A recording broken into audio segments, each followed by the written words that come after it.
അപ്പസ്തോല പ്രവർത്തനങ്ങൾ 21 അധ്യായം. ജെറുസലേമിലേക്ക്. ഞങ്ങൾ അവരിൽ നിന്ന് പിരിഞ്ഞു കപ്പൽ കയറി നേരെ കോസിലെത്തി. അടുത്ത ദിവസം റോദോസിലേക്കും അവിടെ നിന്ന് പത്താറയിലേക്കും പോയി. ഫെനീഷ്യയിലേക്ക് പോകുന്ന ഒരു കപ്പൽ കണ്ട് ഞങ്ങൾ അതിൽ കയറി. ഇടത്തുവശത്തായി സൈപ്രസ് സൃഷ്ടിയിൽപ്പെട്ടു.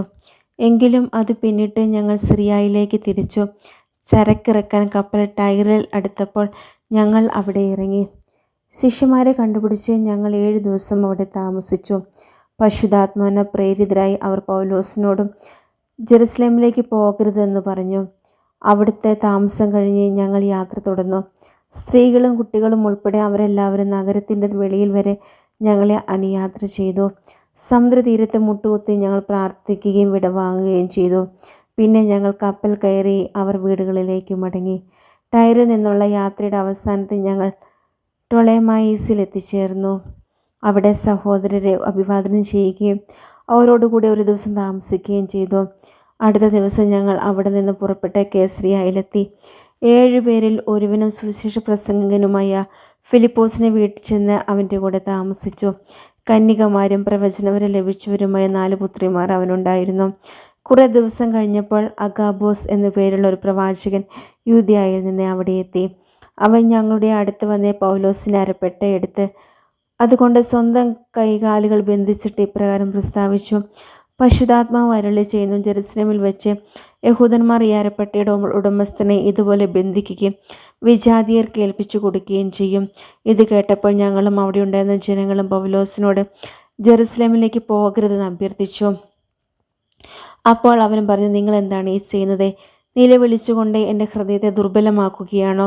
ജെറുസലേമിൽ വെച്ച് കർത്താവായ യേശുവിൻ്റെ നാമത്തെ പ്രതി ബന്ധനം മാത്രമല്ല മരണം പോലും സ്വീകരിക്കാൻ ഞാൻ തയ്യാറാണ്. അവനെ സമ്മതിപ്പിക്കാൻ കഴിയാതെ വന്നപ്പോൾ കർത്താവിൻ്റെ ഹിതം നിറവേറട്ടെ എന്ന് പറഞ്ഞുകൊണ്ട് ഞങ്ങൾ പിന്മാറി. ആ ദിവസങ്ങൾക്ക് ശേഷം ഞങ്ങൾ യാത്രയ്ക്ക് ഒരുങ്ങി ജെറുസലേമിലേക്ക് പുറപ്പെട്ടു. കേസറിയയിൽ നിന്നുള്ള ചില ശിഷ്യരും ഞങ്ങളോടൊപ്പം വന്നു. ആദ്യകാല ശിഷ്യരിൽ ഒരുവനായ സൈപ്രസുകാരൻ മനസാസോൻ്റെ വീട്ടിലാണ് ഞങ്ങൾ താമസിക്കേണ്ടിയിരുന്നത്. അതിനാൽ അവനെയും അവർ കൂട്ടത്തിൽ കൊണ്ടുപോന്നിരുന്നു. ജെറുസലേമിലെ തീരുമാനം. ഞങ്ങൾ ജെറുസലേമിലെത്തിയപ്പോൾ സഹോദര സന്തോഷപൂർവ്വം ഞങ്ങളെ സ്വീകരിച്ചു. അടുത്ത ദിവസം പൗലോസ് ഞങ്ങളോടൊത്ത് യാക്കോബിൻ്റെ അടുക്കിലേക്ക് പോയി. ശ്രേഷ്ഠന്മാരെല്ലാവരും അവിടെ വന്നുകൂടി. അവരെ അഭിവാദനം ചെയ്തതിന് ശേഷം പൗലോസ് തൻ്റെ ശുശ്രൂഷ വഴി വിജാതിരുടെ ഇടയിൽ ദൈവം ചെയ്ത കാര്യങ്ങൾ ഓരോന്നായി വിശദീകരിച്ചു. അവർ അത് കേട്ട് ദൈവത്തെ സ്തുതിച്ചു. അവർ അവനോട് പറഞ്ഞു: സഹോദരര, വിശ്വാസം സ്വീകരിച്ചവരിൽ എത്രയായിരം യഹൂദരുണ്ടെന്ന് നോക്കും. അവരെല്ലാവരും നിയമം പാലിക്കുന്നതിന് വലിയ നിഷ്ഠയുള്ളവരാണ്. എന്നാൽ ശിശുക്കളെ പരിശോധന ചെയ്യുകയോ പരമ്പരാഗതമായ ആചാരങ്ങൾ അനുഷ്ഠിക്കുകയോ വേണ്ട എന്ന് പറഞ്ഞുകൊണ്ട് മോശയെ അവഗണിക്കാൻ വിജാതിരുടെ ഇടയിലുള്ള യഹൂദരെ നീ പഠിപ്പിക്കുന്നുവെന്ന് അവർ കേട്ടിരിക്കുന്നു. നീ വന്നിട്ടുണ്ടെന്ന് അവർ തീർച്ചയായും അറിയും. എന്താണ് ഇനി ചെയ്യേണ്ടത്? അതിനാൽ ഞങ്ങൾ പറയുന്നത് പോലെ നീ പ്രവർത്തിക്കാം. വ്രതം എടുത്ത 4 പേർ ഞങ്ങളുടെ കൂടെയുണ്ട്. അവരോടൊപ്പം പോയി നീയും നിന്നെ തന്നെ ശുദ്ധീകരിക്കുക. അവരുടെ ശിരോമുണ്ടനത്തിലുള്ള ചെലവ് നീ വഹിക്കുക. അങ്ങനെ നീ തന്നെ നിയമം അനുസരിച്ച് ജീവിക്കുന്നുവെന്ന് നിന്നെക്കുറിച്ച് അവർ കേട്ടിരിക്കുന്ന വാർത്തയിൽ കഴമ്പില്ലെന്നും സകലരും അറിഞ്ഞുകൊള്ളും. എന്നാൽ വിശ്വാസം സ്വീകരിച്ച വിജാതിയരെ സംബന്ധിച്ചിടത്തോളം ഞങ്ങൾ ഒരു എഴുത്തയച്ചിട്ടുണ്ട്. വിഗ്രഹങ്ങൾക്ക് അർപ്പിച്ച വസ്തുക്കൾ, രക്തം, കഴുത്തു ഞെരിച്ചു കൊല്ലപ്പെട്ടവ, വ്യഭിചാരം എന്നിവയിൽ നിന്ന് അവർ അകന്നിരിക്കണമെന്ന ഞങ്ങളുടെ തീരുമാനവും അതുവഴി അറിയിച്ചിട്ടുണ്ട്. പൗലോസ് അവരെ കൂട്ടിക്കൊണ്ടുപോയി. അടുത്ത ദിവസം തന്നെ അവരോടൊപ്പം ശുദ്ധീകരണ കർമ്മം നടത്തി. അവരുടെ ശുദ്ധീകരണം പൂർത്തിയാക്കുന്ന ദിവസവും അവർക്ക് ഓരോരുത്തർക്കും വേണ്ടി ബലി അർപ്പിക്കാനുണ്ടെന്ന വിവരവും അറിയിക്കാൻ വേണ്ടി അവൻ ദേവാലയത്തിലേക്ക് പോയി. പൗലോസിനെ ബന്ധിക്കുന്നു. 7 ദിവസം തികയാറായപ്പോൾ ഏഷ്യയിൽ നിന്നുള്ള യഹൂദർ അവനെ ദേവാലയത്തിൽ കണ്ടു. അവർ ജനക്കൂട്ടത്തെ ഇളക്കുകയും അവനെ പിടികൂടുകയും ചെയ്തു. അവർ വിളിച്ചു പറഞ്ഞു: ഇസ്രായേൽ ജനമേ, സഹായിക്കുവിൻ. ജനത്തിനും നിയമത്തിനും ഈ സ്ഥലത്തിനുമെതിരായി എല്ലായിടത്തും ആളുകളെ പഠിപ്പിക്കുന്നവൻ ഇവൻ തന്നെ. മാത്രമല്ല, ഇവൻ ഗ്രീക്കുകാരെ ദേവാലയത്തിൽ കൊണ്ടുവന്ന് ഈ പരിശുദ്ധ സ്ഥലം അശുദ്ധമാക്കുകയും ചെയ്തിരിക്കുന്നു. എന്തെന്നാൽ നഗരത്തിൽ വെച്ച് നേരത്തെ അവനോടൊപ്പം എഫെസോസുകാരനായ തോഫിം ത്രോഫിമോസിനെയും അവർ കണ്ടിരുന്നു. പൗലോസ് അവനെയും ദേവാലയത്തിൽ കൊണ്ടുവന്നിരിക്കും എന്ന് അവർ വിചാരിച്ചു. നഗരം മുഴുവൻ പ്രക്ഷുബ്ധമായി ആളുകൾ ഓടിക്കൂടി. അവർ പൗലോസിനെ പിടിച്ച് ദേവാലയത്തിന് പുറത്തേക്ക് വലിച്ചിഴച്ചു കൊണ്ടുവന്നു. ഉടൻ തന്നെ വാതിലുകൾ അടയ്ക്കുകയും ചെയ്തു. അവർ പൗലോസിനെ കൊല്ലാൻ ശ്രമിച്ചു കൊണ്ടിരിക്കുമ്പോൾ ജെറുസലേം മുഴുവൻ ബഹളത്തിലാണെന്ന് സഹസ്രാധിപന് അറിവ് ലഭിച്ചു.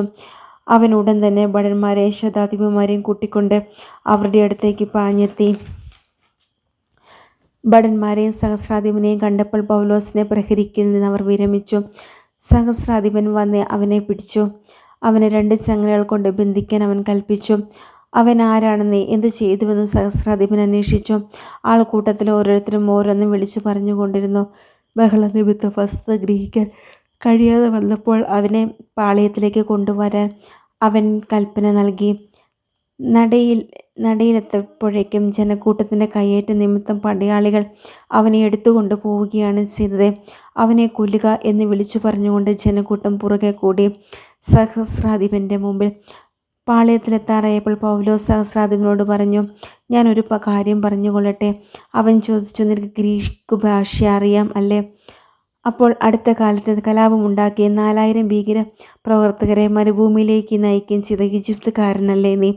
പൗലോസ് പറഞ്ഞു, കിലിക്യായിലെ താർസോസിൽ നിന്നുള്ള ഒരു യഹൂദനാണ് ഞാൻ.